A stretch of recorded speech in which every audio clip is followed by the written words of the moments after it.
Alright guys, a lock that I have before you. Beautiful Schlage cylinder, pinned up by Bronx BLP60. He's a great man, has a great channel, I'll link it in the description. Name of this lock is What? Oh, sorry for smacking the camera. Works very smooth, there's a little bit of crunching right about there, so you know there's some exciting things in there. And knowing Bronx Lockpicker, it's going to be really exciting. Pry bar, 50 thousandths, top of the keyway, short hook from the Praxis, in 23 thousandths. I may switch, but fine, 23 works. Okay, false set. First of several. Getting counter on 2. Okay, set that, as you can see.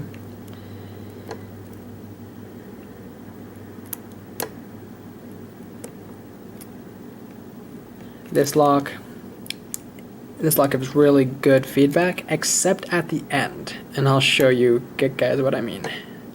Alright. Set 1 dropped into a pretty deep false set. I think it goes even a little bit deeper though. Let's check.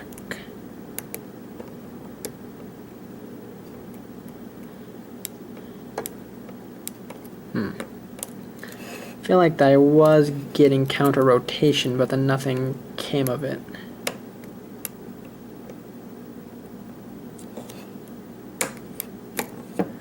Okay.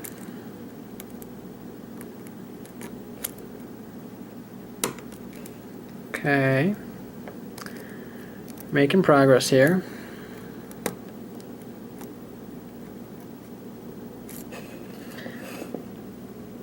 Look how deep that is. That is beautiful. Just makes my job hard now.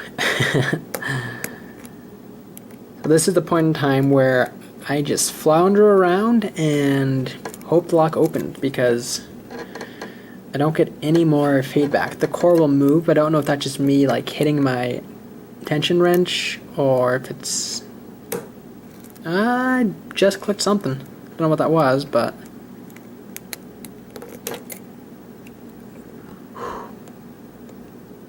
Almost lost it, but I think I saved it. Okay. Alright. That was a close one. Alright, I got it open. Whew! Let me tell you, this is the fastest I've opened this lock, because it is a fighter. Alright. Use my new pinning board I got from West Coast Picks. Another great guy in the community. Yeah, I'm surprised I opened it that quickly, because this lock is a fighter. Put those away, grab the follower, and we have a key, so I can lock it up and it should be fine.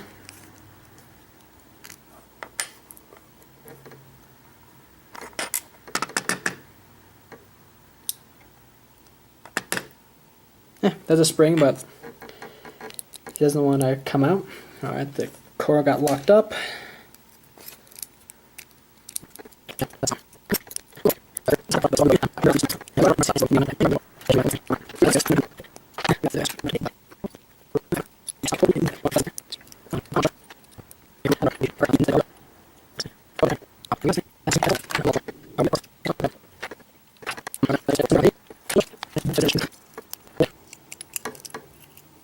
There we go.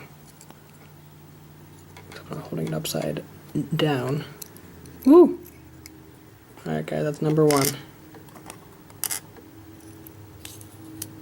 My word, that was way more effort than it should have been. Okay. Number 1. Ooh, beautiful. I'll show you a close up of that one later. Number 2. Another beauty. 3, 4, and 5. Oh, these are just beautiful. Alright. Oh, that's hard to see. Threading in 1, countermilling in 2, threading in 3, countermilling 4, and threading in 5. Alright. Tweezers, let's see what we have up here. We'll start with number 1.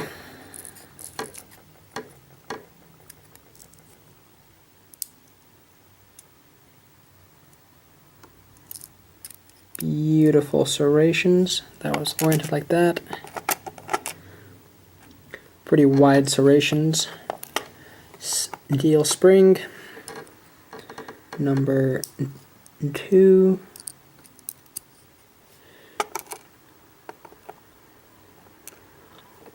Another funky looking homemade security pin.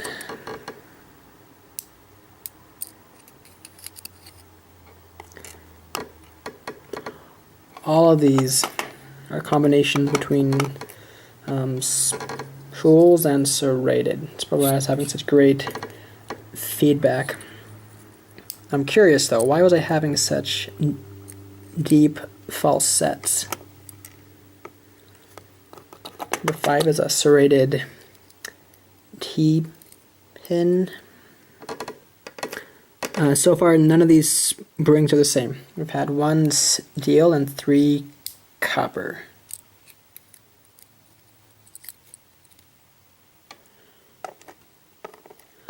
Another T-pin. That was a pretty strong spring. All right. Let me zoom in and do a close-up for you guys. Alright. I feel like you could see these in a museum. They're so beautiful. Number 1. Whoop. So you've got that lip up there. Then there's even some fine serrations on that. This is kind of like a torpedo with some serrations right there. Come on, focus for me. So that's beautiful. Torpedo. And this one. This was a fun one, I know it. Look at that. Look at how fine that is. Man, that's beautiful. He makes these on a Dremel. You'd think he'd have like a mini lathe or something. The level of precision in these. The number 1 up here is just beautiful. Look at that. That one's amazing. Another beauty. Just like all of these have multiple levels and serrations and just look at that. Seriously, these are works of art. Yeah. That lock, like I said, I opened it faster than I should have, but probably because I then spent the next 10 minutes fumbling about how to show you what's inside. Alright guys, thank you for watching. If you like what you saw, please subscribe. Hit me up with any questions you have. I'll leave my email in the description if anyone wants to trade locks with me. Just let me know. Thank you for watching.